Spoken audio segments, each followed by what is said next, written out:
Buenos días, bendiciones de nuestro Señor en el día de hoy. Una bendición para los que nos toca ponernos aquí al frente, aunque nos toca trabajar duro. Es una bendición poder compartirles lo que el Señor pone para darles el día de hoy. ¿Estamos listos, hermanos? Vamos entonces. El tema de hoy y de la próxima semana, para que sepan que tiene continuación, es el secularismo. Eso suena como que, bueno, yo dije, y entonces, ¿cierto? Y entonces, bueno, vamos a ver qué es, cómo funciona. Estoy basándome en el libro de don Juan Kessler, que se llama El secularismo. ¿Qué es el secularismo? Primero, ¿cierto? Porque la palabra no es una palabra muy normal mencionada en todo el ámbito. Entonces quiero explicarles primero qué es secularismo, el concepto de secularismo, enseñanza bíblica. Entonces cuando le dicen a uno, usted es secular, usted dice que no. Oyeron, si le dicen usted es secular, usted dice que usted no es eso, que usted sí tiene un Dios todopoderoso. ¿Cierto? Es la diferencia, es el contrario a nosotros. El secular es el que no tiene a Dios en su vida. ¿Estamos? Ok, está fácil, ¿cierto? Ya no se oyó tan enredado.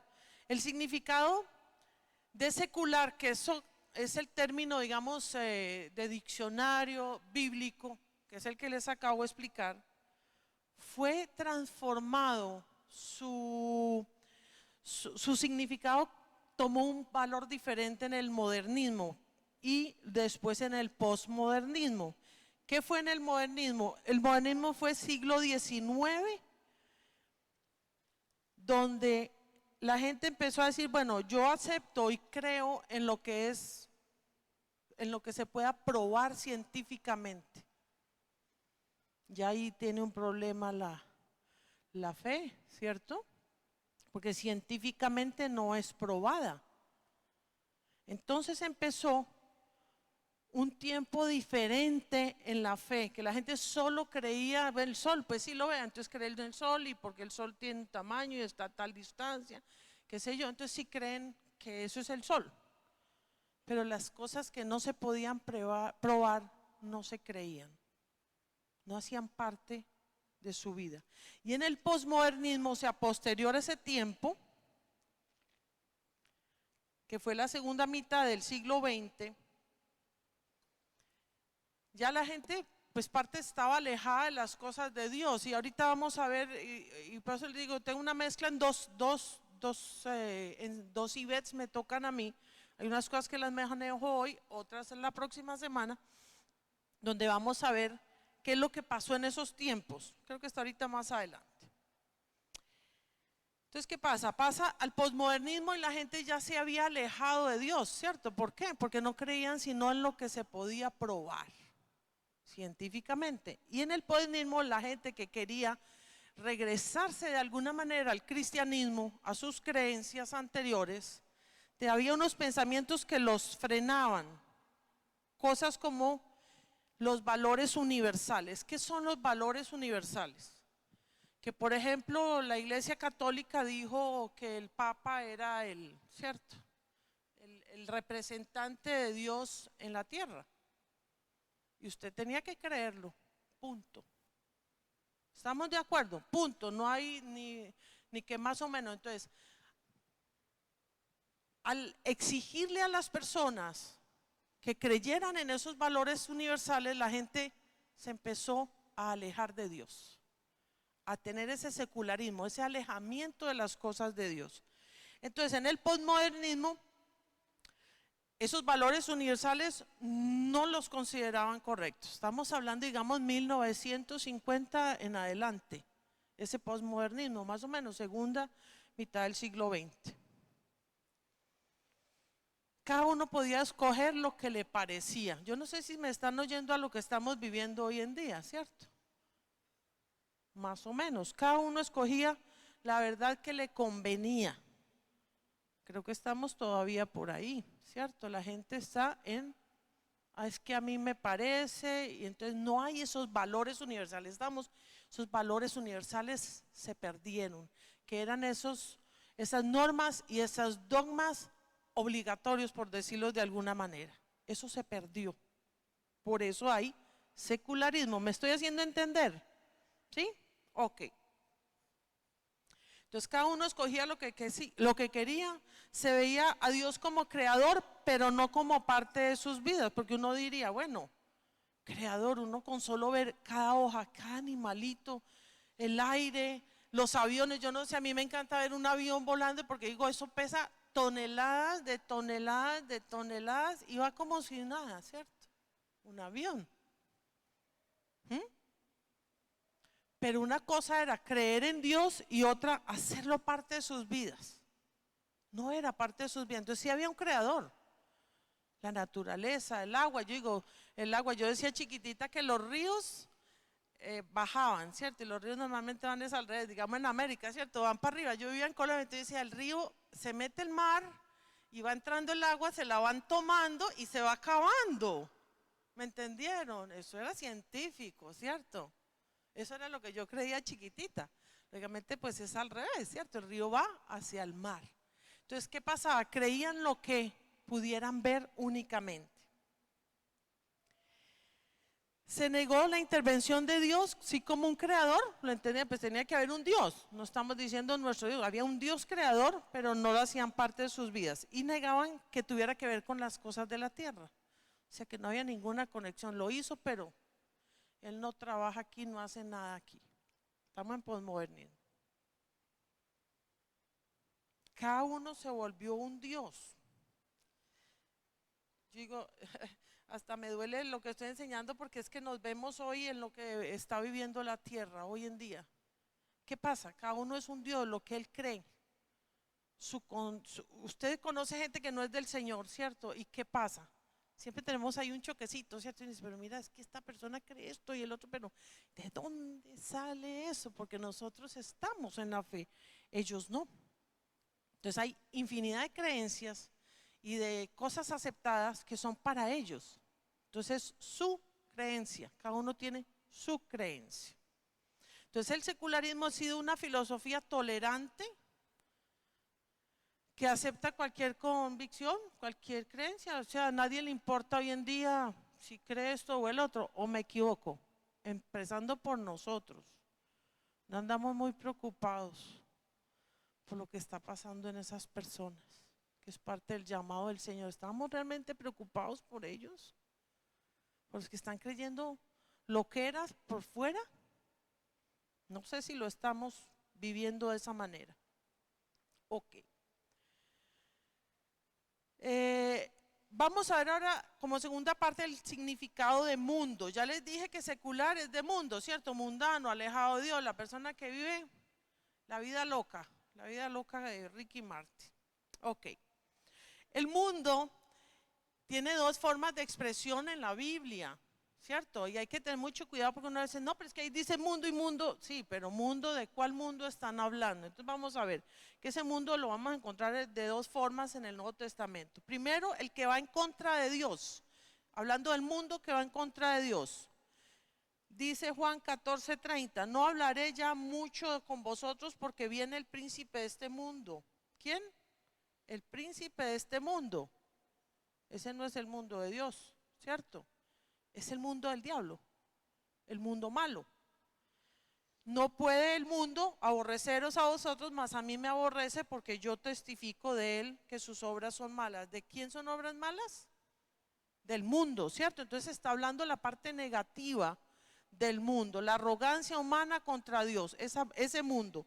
Y el otro mundo es el objeto del amor divino de Dios. Lo vemos en Juan 3:16, dice, de tal manera amó Dios al mundo que ha dado a su Hijo unigénito. Entonces de ese mundo, esa palabra mundo está hablando de Dios, de nosotros. Ahí somos nosotros ese mundo. Entonces siempre que leamos mundo en la Biblia tenemos que revisar muy bien sobre qué está hablando. ¿Estamos? El mundo donde Cristo manda a sus seguidores, Juan 17:21 dice, para que todos sean uno, como tú, oh Padre, en mí y yo en ti, que también ellos sean uno en nosotros, para que el mundo crea que tú me enviaste. ¿De cuál mundo está hablando? ¿Cierto? El mundo divino de Dios.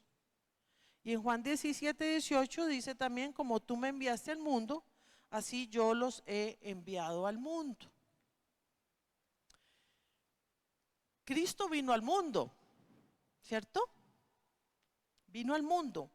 Y nosotros, y vino a un mundo pecador, ¿cierto? Y vino a restaurarnos, vino a salvarnos. Y dice aquí el mensaje que igual nosotras, vamos a decir, sin ir a los sitios incorrectos, muchas veces decimos mundo. Yo a veces digo, hoy me toca ir al mundo, a ese mundo, porque no es un plan que haría yo, pero que me toca hacer por familia. Entonces yo ya digo, hoy me va a tocar irme para el mundo. Y les va a dar risa, a ustedes también les toca irse al mundo, o me equivoco. Ninguno va a ese mundo nunca. Sí vamos. Se quedaron muy calladitos, para algunos se sonaron, claro que vamos a ese mundo. El mundo de los que no están en Cristo. El mundo de otras cosas. ¿Cierto? No estoy diciendo irme de pecado, pues, hermanos, ¿no? Pero el irte a un ambiente, aquí estamos en el mundo de Dios, ¿cierto? Pero si vamos a otro ambiente diferente, que muchas veces es también nuestra familia, no están en Cristo, entonces estamos en ese mundo, en el mundo común y corriente. Pero también Dios nos dice, no podemos dejar a toda nuestra familia, nunca volver a ver a la familia. Pero Dios nos dice, si usted va a estar allí, igual que Él, que usted sea testigo de lo que es Dios en usted. Que usted sí sea diferente. ¿Me hago entender? Puede que usted pase un día de familia, la reunión de yo que sé, el cumpleaños de alguien, ¿cierto? Patota, todo el enredo, porque todos vamos. Que usted sea ese testimonio en el mundo, en ese otro mundo que usted tiene que compartir, más no incluirse dentro de, por ejemplo, si es de tragos, todos van a tomar trago, o no, o nadie va a esas, ¿cierto que vamos? Claro que vamos. ¿Cuál sería la diferencia en usted, hermanos? No tomar. No andar en el espacio de los chistes groseros. Usted se aleja. O no reírse. A veces nos cuesta, ¿cierto? Reírse el chiste grosero. Perdónenme, así es. Pero Dios nos ha dicho que cuando estemos en ese mundo, ese espacio, seamos testimonio de Él. Y hagamos lo correcto. Amén. Confrontados a una sociedad secularizada. Les dije que el libro es de don Juan Keller, donde me pidieron que me guiara para hacer esta enseñanza. Entonces hay cosas un poco específicas de él, pero que dan unos temas muy interesantes. El señor es holandés, entonces hace un comparativo, ya les voy a explicar ahorita por qué. Desde el año 1975 hasta el 2000, son 25 años. Y él nos muestra qué pasa en Holanda, Estados Unidos y Costa Rica, porque él era un misionero de aquí, él viene a predicar aquí. No sé quiénes conocen a don Juan, es el señor muy mayor que nos comparte normalmente. Él es un teólogo que ha escrito un montón de libros, entre ellos este. Dice que en Holanda, en ese transcurso de 25 años, era un país más o menos cristiano. Y en el año 2000, donde él vuelve a analizar, ya el 25% de la población era atea, el 50% decían creer en algo sin decir en qué, o sea, ni para allá ni para acá, ¿estamos? 25 ateos, 50% decían no creer, pues no creer en algo específico, y el 25% decía que sí profesaba una fe, entre ellos el 6% musulmanes, o sea, nos quedó ¿cuánto? El 19% creyentes. 19%. Holanda. ¿Qué pasó en ese tiempo? Aquí en Costa Rica, dice, la iglesia creció 4 veces. Lo hemos vivido algunos, ¿no? Los que viven aquí hace más tiempo o son de aquí lo pueden. En esos 25 años creció la iglesia 4 veces aquí en Costa Rica, la evangélica y la católica tuvo un fuerte movimiento de renovación. Y en Estados Unidos, ya les voy a explicar por qué les estoy dando estos datos, y en Estados Unidos la iglesia siguió en aumento, normal, estable, aumentando. Entonces él llegaba a una conclusión. Él pensaba, estoy hablando de su concepto, él pensaba que el secularismo, que el alejamiento de Dios tenía relación con la condición económica de las personas o de los países. O sea, a tener uno más plata, se alejaba más de Dios. ¿Me dice entender? Si tiene más platita, si está usted mejor, usted se aleja de Dios. Si usted está peor, se acerca a Dios. Eso es lo que él pensaba. Pero analizando estos datos que yo les acabo de contar, él dice no. Porque Costa Rica no ha sido un país muy pujante. Holanda sí lo ha sido, pero entonces él dice no, ese no es el problema no es económico. La fe no tiene que ver con lo económico. Una no lleva a la otra, o sea, el de tener más, estoy hablando en lo general, si lo vemos particular puede haber los casos, lógicamente. La gente tiene más dinero y entonces se le enreda la vida. ¿No han visto los famosos? ¿Cómo se les enreda la vida? Porque ya tienen dinero para pagar lo que quieran, lo que se imaginen, entonces se enredan. Pero no estamos hablando de los famosos, estamos hablando de todos nosotros. Ok. Entonces él dice, no, esa no es la condición para la fe. No tiene que ver con lo económico. Estoy hablando del concepto de Don Juan.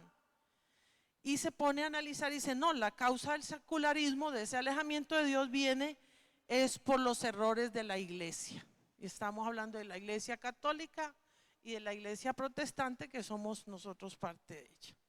Entonces él analiza, que es lo que vamos a ver adelante, cuáles fueron esos errores que él considera que alejaron a las personas de Dios. Yo les pregunto así rápido, ¿qué saben ustedes así de alguien que dice por qué no quiere a Dios, por qué no quiere nada de Dios hoy en día? Alguien, dígame, ¿por qué? ¿Qué le dice la gente?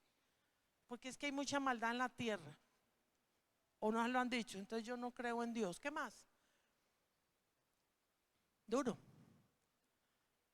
¿Ah? Las guerras, ¿qué más? ¿Perdón? Malos testimonios, ¿qué más? Ayúdenme, hermanos. La maldad, que lo dije yo ahorita. ¿Alguien más? Y son motivos para ellos de no creer en Dios. Conocemos varios que no conocen a Dios, ¿cierto? Que no creen en Dios. Todos conocemos a algunos de ellos.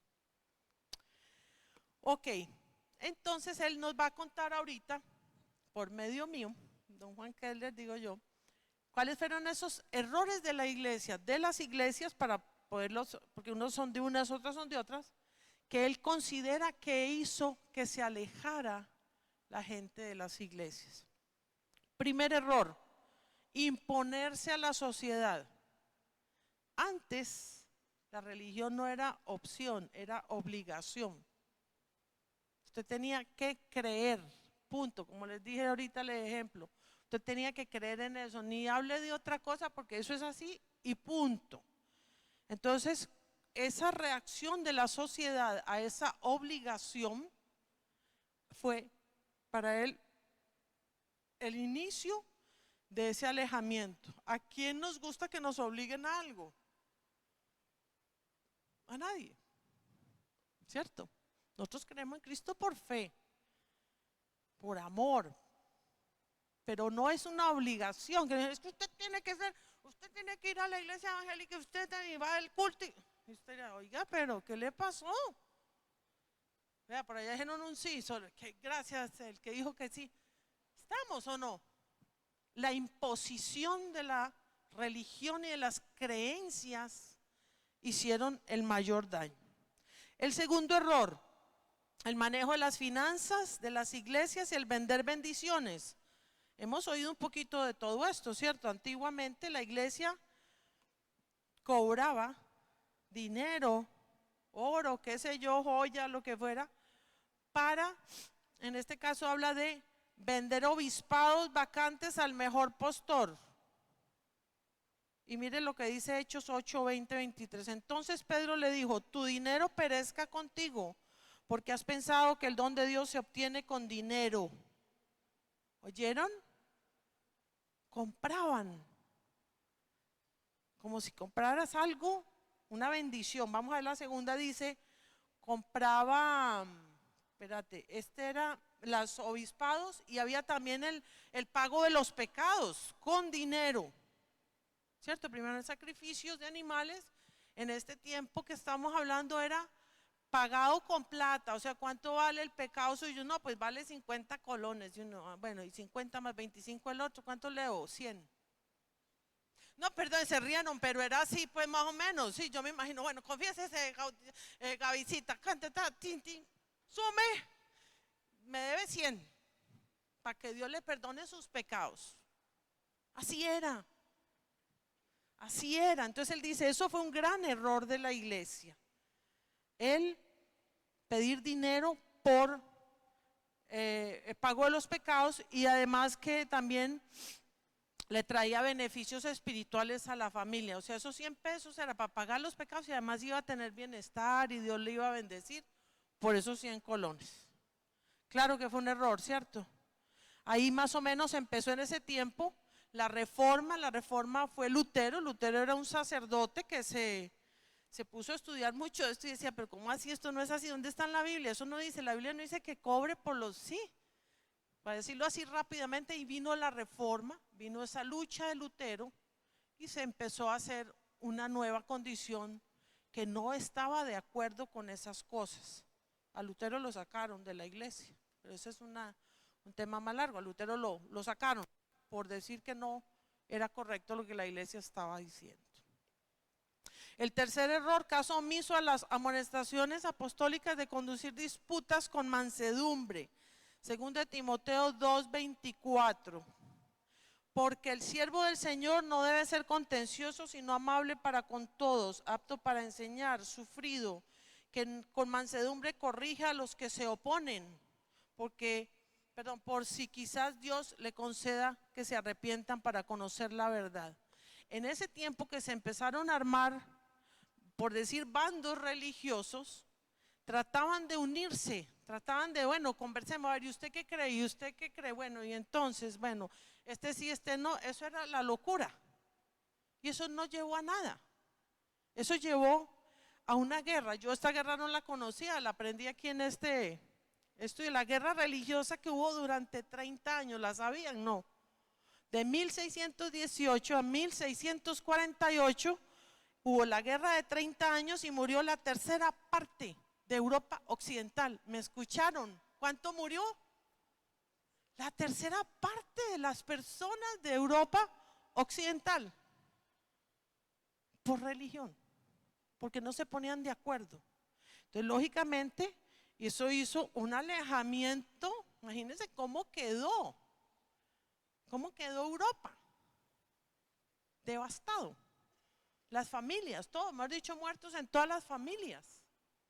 No sé si me hago entender, es una guerra religiosa terrible, parte de lo que él consideró uno de los errores.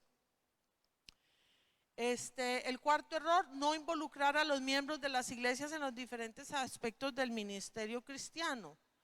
Limitaron la palabra al clero, es decir, a los sacerdotes o a los pastores, y aunque lo hacían muy bien, no la dejaban compartir como lo hacemos nosotros hoy en día en esta iglesia, que es una bendición. Entonces, al no permitir que las personas compartieran la palabra, generó igualmente un alejamiento.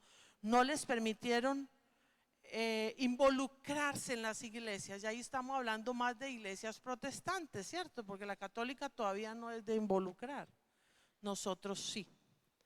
Pero ahí hubo una falla en las iglesias protestantes. El quinto error, reducir la vida cristiana a fórmulas sin buscar su fundamento espiritual. Solo lo que se leía, mas no la transformación y la guía del Espíritu Santo. Entonces era solo texto, ¿sí? Mas no la vivencia espiritual con el Espíritu Santo. Entonces igual era creer en solo textos, mas no la vivencia con el Espíritu Santo. Otro para alejar a la gente de Dios. El quinto error, reducir la vida cristiana a fórmulas sin buscar su fundamento espiritual. Ese ya lo dije, ¿cierto? El que acabo de decir, ¿o no? Espere que me enredé aquí, sí, el que acabo de decir, que no se ponían de acuerdo. Solo pensaban en la parte de lectura y esto hacía que se alejaran. En 2 Corintios 3:6 dice, el cual asimismo nos hizo ministros competentes de un nuevo pacto, no de letra, ¿oyeron? No de letra, sino del Espíritu. El Nuevo Testamento nos abre, ¿cierto? Esa vivencia espiritual que no tenía antes, no la estaban teniendo. El sexto error fue no aceptar que la ciencia y la Biblia se basan en la revelación divina a través de la naturaleza y la historia humana. Yo diría que todo lo que pasa, ahí sí estoy hablando yo, es porque iba a pasar, ¿o no? Dios sabe todos los errores que íbamos a cometer. Y la naturaleza está llorando. Nuestro mundo está llorando hoy en día. Y se está acelerando más de lo que todo mundo pensaba, ¿cierto? Entonces habla de que esa ciencia, de lo que vemos en su tiempo, hoy en día pues ese es el ejemplo que hice, en ese tiempo dice que Galileo, en el telescopio de Galileo descubrió que los planetas daban, que Júpiter daba la vuelta, espere que me enredé, las lunas daban vuelta a Júpiter, ¿cierto?